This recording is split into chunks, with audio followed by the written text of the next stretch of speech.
Hello and good morning everyone. आप सभी लोगों का स्वागत है आपके अपने यूट्यूब चैनल स्टडी ग्लॉस पर। मैं हूं डॉक्टर मोनिका और आज हम 28 मई से रिलेटेड जितने भी इम्पोर्टेंट क्वेश्चन बन सकते हैं उन पर डिस्कशन करने वाले हैं। और क्वेश्चन से रिलेटेड जितने भी इम्पोर्टेंट फैक्ट होते हैं साथ में वो भी मैं आपको बताती हूँ। ये हमारा टेलीग्राम चैनल है, यहाँ पर आपको क्विज अवेलेबल हो जाएगी और इस लेक्चर की जो PDF है वो भी आपको यहाँ मिल जाएगी। ये आपके लिए आज का मोटिवेशनल कोट है। अवसर और सूर्योदय में एक ही समानता है, देर करने वाले इन्हें खो देते हैं।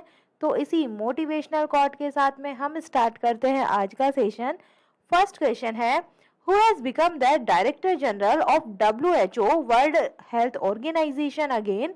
विश्व स्वास्थ्य संगठन के फिर से महानिदेशक कौन बन गए हैं? तो इसका करेक्ट आंसर होगा टेड्रोस एडहानम घेब्रेयेसस फिर से इसके जो महानिदेशक है ये बन गए हैं। ए इसका करेक्ट आंसर है। WHO की हम बात करें तो जो WHO है इसकी फुल फॉर्म होती है वर्ल्ड हेल्थ ऑर्गेनाइजेशन और ये एक ऐसी संस्था है जो विश्व के सभी देशों को स्वास्थ्य से संबंधित जितनी भी प्रॉब्लम्स होती है उसके लिए आपसी सहयोग और जो भी मानक है ये विकसित करने का काम ये करता है। और WHO का जो मुख्य उद्देश्य है ये पूरे विश्व के लोगों को जो बेहतर स्वास्थ्य और भविष्य देना है और स्वास्थ्य सेवाओं को मजबूत बनाना है। WHO के कितने सदस्य हैं?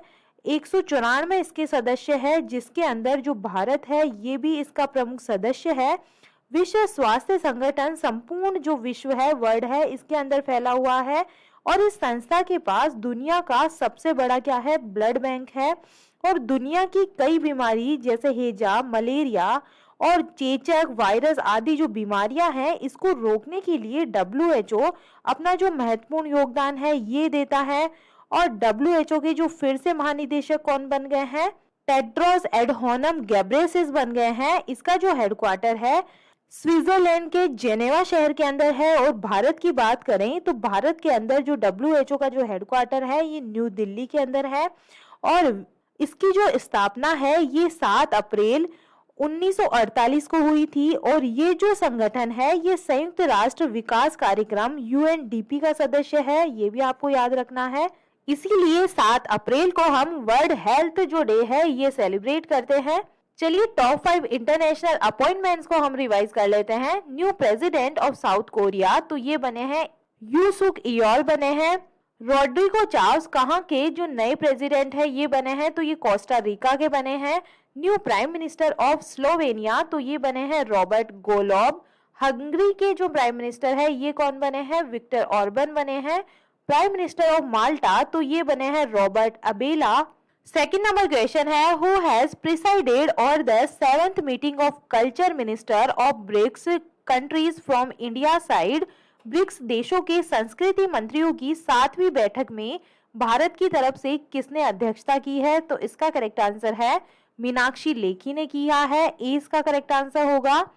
संस्कृति और विदेश राज्य मंत्री श्रीमती मीनाक्षी लेखी ने वीडियो कॉन्फ्रेंस के माध्यम से ब्रिक्स संस्कृति मंत्रियों की 7वीं बैठक में भाग लिया जिसे चीन जनवादी गणराज्य द्वारा आयोजित किया गया था और सभी ब्रिक्स सदस्य राष्ट्रों ने इसके अंदर भाग लिया था।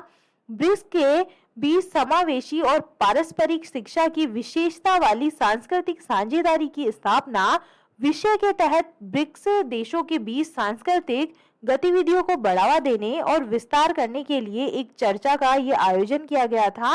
और बहस सांस्कृतिक डिजिटलीकरण, विकास और सहयोग को बढ़ावा देने, सांस्कृतिक विरासत संरक्षण पर सहयोग बढ़ाने और ब्रिक्स देशों के सांस्कृतिक आदान प्रदान प्लेटफॉर्म के विकास को आगे बढ़ाने पर केंद्रित थी।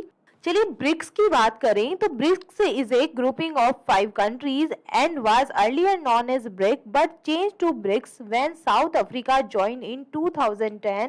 पहले जो ब्रिक्स था इसका नाम था ब्रिक क्योंकि इसके अंदर जो साउथ अफ्रीका है ये ज्वाइन नहीं था, लेकिन 2010 के बाद में साउथ अफ्रीका इसके अंदर ज्वाइन होने के बाद में इसका नाम ब्रिक से ब्रिक्स हो गया और इसकी स्थापना 2006 के अंदर हुई थी। हेडक्वार्टर इसका शंघाई के अंदर है।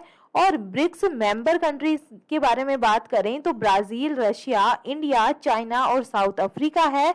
When was the first conference of BRICS? तो ये जून 2009 के अंदर रशिया के अंदर ये हुई थी। थर्ड नंबर क्वेश्चन है, in which state the fourth edition of Shirui lily festival 2022 has started. Shirui lily महोत्सव 2022 का चौथा संस्करण किस राज्य में शुरू हुआ है? तो इसका करेक्ट आंसर है ये मणिपुर के अंदर स्टार्ट हुआ है। डी इसका करेक्ट आंसर है। मणिपुर में राज्य स्तरीय शिरुई लिली महोत्सव 2022 का जो चौथा संस्करण है ये स्टार्ट हुआ है और ये वार्षिक जो उत्सव है ये मणिपुर सरकार के पर्यटन विभाग के द्वारा शिरुई लिली के फूल के बारे में जागरूकता पैदा करने और बढ़ाने के उद्देश्य से आयोजित किया जाता है, जो मणिपुर का राज्य फूल भी है। 4 दिनों तक चलने वाला जो ये महोत्सव है इसका उद्घाटन मणिपुर के राज्यपाल ला गणेशन और मुख्यमंत्री एन बीरेन सिंह ने कल उखरुल जिले के शिरुई गांव मैदान में किया है। और ये जो फेस्टिवल है ये अप्रैल और मई के आसपास आयोजित किया जाता है क्योंकि यह शिरुई लिली के खिलने का मौसम होता है और ये जो फूल है ये केवल मणिपुर के उखरुल जिले में पाया जाता है और इसे दुनिया में कहीं भी नहीं लगाया जा सकता। चलिए टॉप 5 फेस्टिवल को हम रिवाइज करें। प्राणहिता पुष्करलू फेस्टिवल 2022 ये कहाँ पे सेलिब्रेट किया गया है? तो ये तेलंगाना के अंदर सेलिब्रेट किया जाता है। फिफ्थ आदि महोत्सव 2022 वेयर इज सेलिब्रेटेड, तो ये मांडला मध्य प्रदेश के अंदर ये सेलिब्रेट किया जाता है। In which state Chithirai festival which state it is celebrated, तो ये तमिलनाडु के अंदर सेलिब्रेट किया जाता है। New year festival Rongali Bohag Bihu festival is celebrated in which state, तो ये असम के अंदर सेलिब्रेट किया जाता है। New year festival Pohela Boishakh is celebrated in which country, तो ये बांग्लादेश के अंदर सेलिब्रेट किया जाता है।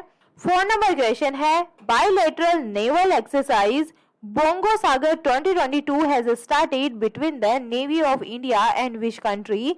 भारत और किस देश की नौसेना के बीच द्विपक्षीय नौसैनिक अभ्यास बोंगो सागर 2022 शुरू हुआ है? तो ये करेक्ट आंसर होगा बांग्लादेश के बीच में हुआ है। 20 का करेक्ट आंसर है।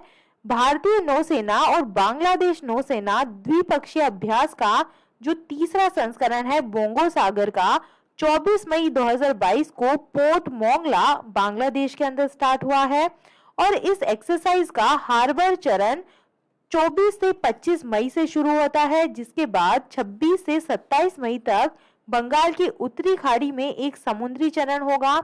अभ्यास बोंगो सागर का जो उद्देश्य है ये दोनों नौसेनाओं के बीच समुद्री अभ्यासों और संचालन के व्यापक स्पेक्ट्रम के संचालन के माध्यम से उच्च स्तर की अंतःक्रियाशीलता और संयुक्त परिचालन कौशल विकसित करना है। और भारतीय नौसेना के जहाज कोरा एक स्वदेश निर्मित गाइडेड मिसाइल कॉर्वेट और सुमेधा एक स्वदेश निर्मित अपतटीय गश्ती पोत अभ्यास में भाग ले रहे हैं। बांग्लादेश की नौसेना का जो प्रतिनिधित्व है ये बीएनएस अब्बू उबेदहा और अली हैदर कर रहे हैं, दोनों गाइडेड मिसाइल फ्रिगेट है। 5 नंबर क्वेश्चन है, what is the rank of India in the travel and tourism competitiveness index 2021 release by the world economic forum. विश्व आर्थिक मंच के द्वारा जारी यात्रा और पर्यटन प्रतिस्पर्धात्मक सूचकांक 2021 में भारत किस स्थान पे रहा है? तो इसका करेक्ट आंसर है जो इंडिया है इसके अंदर 54 पोजीशन पे रहा है।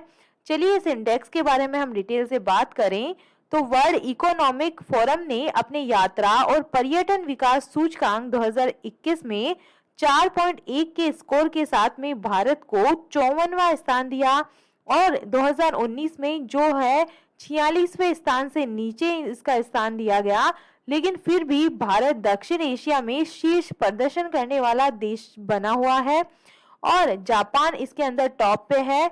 और वैश्विक चार्ट और नीचे की स्थिति पर 4 देश का कब्जा है। देखिए रैंक जो इंडेक्स है तो फर्स्ट पे है जापान, सेकंड पे है अमेरिका, थर्ड पे स्पेन है, 4 पे फ्रांस है और 5 पे जर्मनी है और 54 पोजीशन पे कौन सा है? इंडिया इसके अंदर है।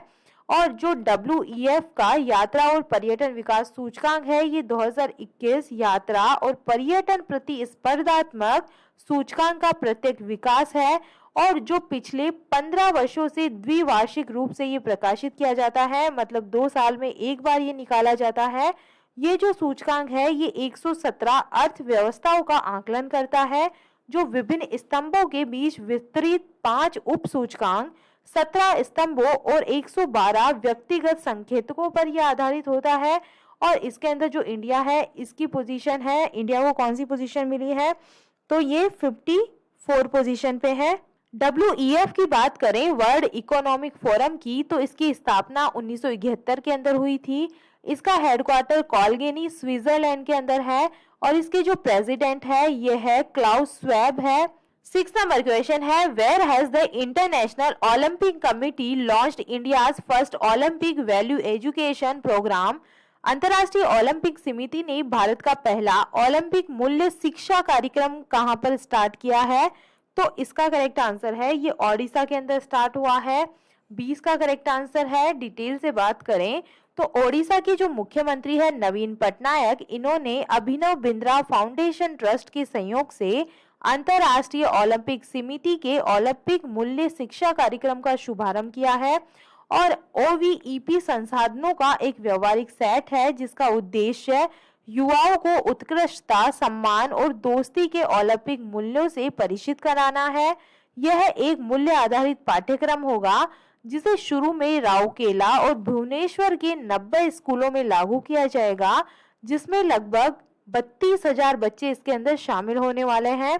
चलिए OVEF जो प्रोग्राम है इसके बारे में बात करें। ओलंपिक वैल्यू एजुकेशन प्रोग्राम क्या है, तो ये ओलंपिक खेलों के संदर्भ और ओलंपिक वाद के मूल सिद्धांतों का उपयोग करते हुए शैक्षणिक पाठ्यक्रम के पूरक के लिए OEOC द्वारा बनाए गए मुफ्त और सुलभ शिक्षण संस्थानों की एक श्रृंखला है। चलिए ओडिशा की बात हो रही है तो ओडिशा के बारे में हम जाने तो India first skill India international जो सेंटर है ये सेटअप हुआ है भुवनेश्वर के अंदर। ओडिशा की जो चीफ मिनिस्टर है इन्होंने 2023 में मेंस हॉकी जो वर्ल्ड कप होने वाला है इसके लोगों का जो अनावरण किया है। जो पंखल दिवस है ये कब मनाया जाता है, 20 मार्च को ये ओडिशा के अंदर मनाया जाता है। Odisha rank first in mission Indradhanush जो है, इंद्रधनुष मिशन, इसके अंदर ओडिशा ने फर्स्ट रैंक हासिल की है। ओडिशा लॉन्गेस्ट ब्रिज का नाम क्या है, टी सेतु का जो इनोग्रेशन है ये कटक के अंदर किया गया है। इसके अलावा हम ओडिशा की बात करें तो जो भारत की पहली आदिवासी स्वास्थ्य वेधशाला है ये भी ओडिशा के अंदर स्थापित की जाएगी।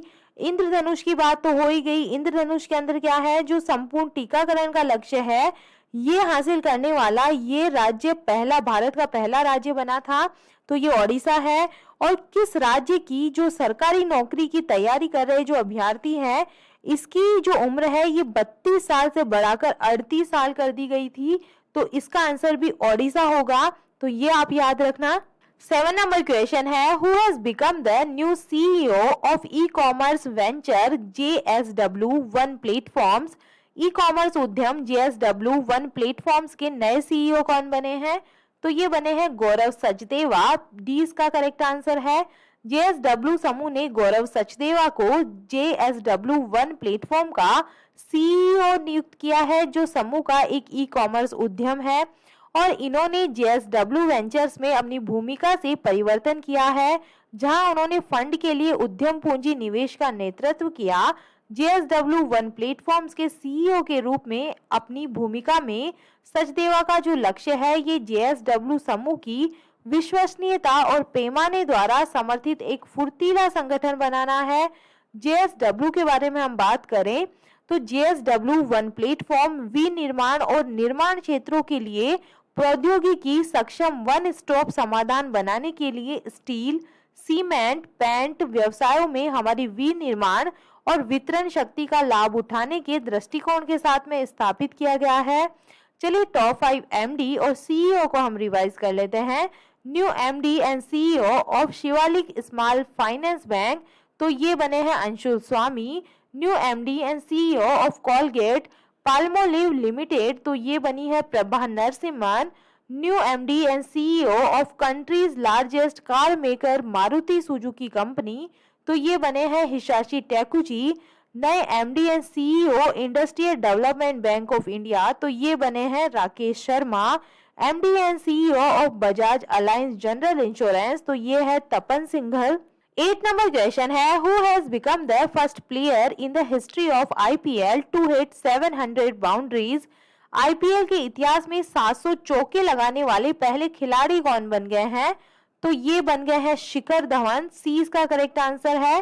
पंजाब किंग्स के सलामी बल्लेबाज Shikhar Dhawan Indian premier league के इतिहास में 700 चौके लगाने वाले पहले खिलाड़ी बन गए हैं और धवन ने यहां वानखेड़े स्टेडियम के अंदर पीबीकेएस और सनराइजर्स हैदराबाद के बीच आईपीएल 2022 के आखिरी लीग चरण के मैच के दौरान ये उपलब्धि इन्होंने हासिल की है। बल्लेबाज के नाम अब कुल 701 आईपीएल चौके हैं। उसके बाद डेविड वार्नर और विराट कोहली के नंबर आता है। डेविड वार्नर की बात करें तो इनके नाम है 577 जो बाउंड्रीज है और विराट कोहली इसके अंदर 576 चौकों के साथ में है। टॉप 5 आईपीएल रिलेटेड क्वेश्चंस को हम रिवाइज करें तो आईपीएल की जो हिस्ट्री है इसके अंदर रिटायर आउट होने वाले पहले खिलाड़ी कौन है? तो इनका नाम है रविचंद्रन अश्विन है। ये राजस्थान रॉयल्स के खिलाड़ी थे। Who has become the new captain of IPL team Chennai super Kings? तो ये कौन बने हैं? महेंद्र सिंह धोनी बने हैं। Which team has the biggest partnership for the first wicket in the history of Indian premier league? तो ये कौन सी टीम थी? तो ये है क्विंटन डी कॉक और केएल राहुल थे जिन्होंने एक लंबी पार्टनरशिप निभाई। BCCI has made which domestic card payment network the official partner for Tata IPL 2022? BCCI ने टाटा IPL 2022 के लिए किस घरेलू कार्ड भुगतान नेटवर्क को ऑफिशियल पार्टनर बनाया है? तो ये बनाया है रुपे को। Who has become the highest wicket taker in the history of IPL? IPL की जो हिस्ट्री है इसके अंदर सबसे ज्यादा विकेट लेने वाले गेंदबाज कौन बने हैं? तो ये बने हैं डेविन ब्रावो बने हैं। 9 नंबर क्वेश्चन है who has won the Vasvik industrial research award 2022? Vasvik औद्योगिक अनुसंधान पुरस्कार 2020 किसने जीता है? तो इसका करेक्ट आंसर है ए गोपाल कृष्णन ने ये जीता है। डी इसका करेक्ट आंसर होगा। ए गोपाल कृष्णन ICAR केंद्रीय समुद्री मत्स्य अनुसंधान संस्थान के निदेशक ने कृषि विज्ञान और प्रौद्योगिकी की श्रेणी में 2020 के लिए वास्तविक औद्योगिक अनुसंधान पुरस्कार इन्होंने जीता है। और ये जो अवार्ड है जिसके अंदर 1.51 लाख रुपए का नगद पुरस्कार और जो प्रशस्ति पत्र है ये दिया जाता है मछली आनुवंशिकी से संबंधित अनुसंधान कार्यों में उनके महत्वपूर्ण योगदान की मान्यता में ये जो पुरस्कार है ये इन्हें दिया गया है। इस पुरस्कार के बारे में बात करें तो पुरस्कार समिति ने ये पाया कि डॉक्टर गोपाल कृष्णन के आनुवंशिक अध्ययन और विकसित प्रौद्योगिकियों के ने कई लुप्त प्राय मछलियों के लिए आणविक मार्कर तैयार करने का काम किया है जो जैव विविधता संरक्षण के लिए महत्वपूर्ण है। चलिए टॉप 5 अवार्ड्स को हम रिवाइज कर लेते हैं। Who has been honoured with world food prize? तो ये मिला है सिंथिया रोशनविक को। व्हीटली गोल्ड अवार्ड मिला है चारुदत्त मिश्रा को। Indian American chamber of commerce 6 distinguished entrepreneurship leadership जो अवार्ड है ये किसे दिया गया है? ये दिया गया है विवेक लाल को। Who has been selected as Global Peace Ambassador 2022 at the India International Conclave 2022? तो ये बबीता सिंह को मिला है। United nations environment programme champions of the earth lifetime achievement award 2022 awarded by ये मिला है डेविड अटेनब्रफ को। 10 नंबर क्वेश्चन है who has release the national achievement survey 2021 to evaluate the learning ability of children? बच्चों की सीखने की क्षमता का मूल्यांकन करने के लिए राष्ट्रीय उपलब्धि सर्वेक्षण 2021 को किसने जारी किया है? तो ये मिनिस्ट्री ऑफ एजुकेशन के द्वारा जारी हुई है। 20 का करेक्ट आंसर है। शिक्षा मंत्रालय ने 2021 संस्करण के लिए राष्ट्रीय उपलब्धि सर्वेक्षण रिपोर्ट जारी की है। इस रिपोर्ट के बारे में बात करें तो NAS 2021 दुनिया के सबसे बड़े सर्वेक्षणों में से एक है और ये राष्ट्रीय उपलब्धि सर्वेक्षण देश भर में 12/11/2021 को आयोजित किया गया था ताकि सीखने की कमियों की पहचान की जा सके और इसका जो सॉल्यूशन है ये किया जा सके। राष्ट्रीय, राज्य और जिला स्तरों के लिए NAS 2021 रिपोर्ट कार्ड आधारित वेबसाइट nas.gov.in पर उपलब्ध कराए गए हैं और पिछले साल 12 नवंबर को जो आयोजित NAS 2021 ने 36 राज्यों और केंद्र शासित प्रदेशों के 720 जिलों के 1.18 लाख स्कूलों में 34 लाख से अधिक छात्रों का मूल्यांकन किया था।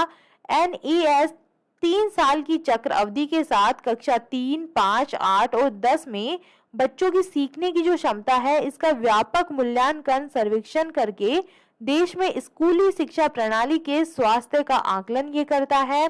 ऑब्जेक्टिव ऑफ द रिपोर्ट की हम बात करें तो NAS 2021 का जो उद्देश्य है ये शिक्षा प्रणाली की दक्षता के एक संकेतक के रूप में बच्चों की प्रगति और सीखने की क्षमता का मूल्यांकन करना है, ताकि विभिन्न स्तरों पर उपचारात्मक कार्रवाई के लिए उचित कदम ये उठा सके। चलिए कल के जो MCQ हैं उन्हें हम रिवाइज कर लेते हैं। फर्स्ट क्वेश्चन है, जापान में आयोजित क्वाड लीडर्स शिखर सम्मेलन 2022 में भारत की तरफ से किसने अध्यक्षता की है? तो ये की है नरेंद्र मोदी जी के द्वारा। ए इसका करेक्ट आंसर है। सेकंड नंबर क्वेश्चन है, आपदा में फंसे लोगों को रेस्क्यू करने के लिए ड्रोन फोर्स बनाने वाला भारत का पहला राज्य कौन सा बन गया है? तो इसका करेक्ट आंसर है ये उत्तराखंड बन गया है। 20 का करेक्ट आंसर है। थर्ड नंबर क्वेश्चन है, 12वीं हॉकी इंडिया सब जूनियर महिला राष्ट्रीय चैंपियनशिप 2022 का जो खिताब है ये किसने जीता है? तो इसका करेक्ट आंसर है ये हरियाणा के द्वारा जीता गया है। डी इसका करेक्ट आंसर है। 4 नंबर क्वेश्चन है, विश्व स्वास्थ्य सभा के 75वें सत्र में भारत की तरफ से किसने अध्यक्षता की है? तो ये की है मनसुख मंडाविया के द्वारा। डी इसका करेक्ट आंसर है। 5 नंबर क्वेश्चन है, जोस रामोस हॉर्टा किस देश के नए राष्ट्रपति बने हैं? तो ये बने हैं ईस्ट तिमोर के। 20 का करेक्ट आंसर होगा। 6 नंबर क्वेश्चन है, भारतीय गैस एक्सचेंज पर घरेलू गैस का व्यापार करने वाली सार्वजनिक क्षेत्र की पहली भारतीय गैस उत्पादक कंपनी कौन सी बन गई है? तो ये बन गई है ONGC न्यू दिल्ली। ए इसका करेक्ट आंसर होगा। 7 नंबर क्वेश्चन है, football tournament English premier league का जो खिताब है ये किसने जीता है? तो इसका करेक्ट आंसर है मैनचेस्टर सिटी के द्वारा ये जीता गया है। ए इसका करेक्ट आंसर होगा। 8 नंबर क्वेश्चन है, विश्व थायराइड दिवस ये कब मनाया गया है? तो ये 25 मई को मनाया गया है। ए इसका करेक्ट आंसर है। 9 नंबर क्वेश्चन है, आधुनिक सैन्य विमान की विश्व निर्देशिका द्वारा जारी विश्व वायु शक्ति सूचकांक 2022 में भारतीय वायुसेना किस स्थान पे रही है? तो ये रही है 3rd पोजीशन पे। 20 का करेक्ट आंसर है। 10 नंबर क्वेश्चन है, आयुष्मान भारत डिजिटल मिशन योजना के तहत Ayushman Bharat health account mobile application का नया जो संस्करण है ये किसने लॉन्च किया है? तो इसका करेक्ट आंसर है ये नेशनल हेल्थ अथॉरिटी के द्वारा लॉन्च किया गया है। ए इसका करेक्ट आंसर होगा। और ये था आप लोगों का कल का स्टडी ग्लॉस क्वेश्चन। किस स्पेस एजेंसी ने शुक्र ग्रह की परिक्रमा शुरू करने के लिए शुक्र मिशन को लॉन्च किया है? तो ये इसरो के द्वारा लॉन्च किया गया है। 20 का करेक्ट आंसर है। और ये है आप लोगों के लिए आज का स्टडी ग्लॉस क्वेश्चन, रॉड्रिगो चाव्स किस देश के नए राष्ट्रपति बने हैं? तो इसका आंसर आप मुझे कमेंट सेक्शन में दीजिएगा। ये कई बार मैंने आपको बता चुकी हूँ मैं इसके बारे में। और ये हमारा टेलीग्राम चैनल है, यहाँ पर आपको क्विज अवेलेबल हो जाएगी, यहाँ जाकर आप उनकी प्रैक्टिस कर सकते हैं। आई होप आपको ये सेशन पसंद आ रहा होगा। अगर पसंद आ रहा है तो आप इसे लाइक कीजिए, अपने दोस्तों के साथ में शेयर कीजिएगा। तो चलिए मिलते हैं हम एक नए सेशन के साथ में। Thank you.